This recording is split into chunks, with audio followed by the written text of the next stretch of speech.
Plod teraz váži viac ako placenta. Hoci uši ešte nie sú celkom vyvinuté, vaše dieťa počuje zvuky a vie zývať. Dieťa prehltá plodovú vodu a začína sa vytvárať prvá stolica, nazývaná smolka.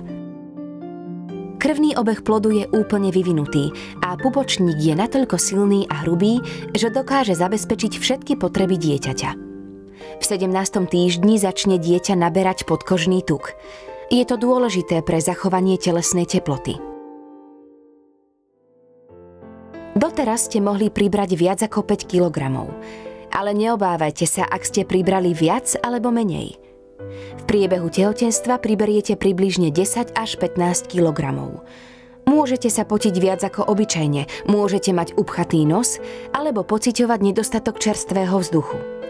Tieto príznaky sú spôsobené zväčšením prietoku krvi v tele a po pôrode vymiznú. Možno ste jednou zo žien, u ktorých sa počas tehotenstva vytvoria strie. Ak sa to stane i vám, je upokojujúce vedieť, že po pôrode postupne vyblednú a bude ich ledva vidieť. Možno sa nemôžete vyhnúť tehotenským striám, ale niečo urobiť môžete.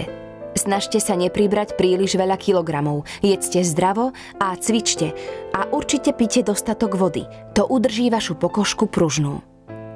Tiež môžete zvážiť použitie špeciálnych krémov alebo olejov, ktoré obsahujú kokosový olej, ricínový olej, bambucké maslo alebo aloe vera. Použitie olejov a krémov môže priniesť aj úľavu od svrbenia pokožky na brúšku. Ak vás rušia sťahy brúška, pokúste sa spať na ľavom boku, zlepší sa tak cirkulácia krvi. Ak tento trik nezaberie a vaše brúško bolí naďalej, poradte sa so svojím gynekológom.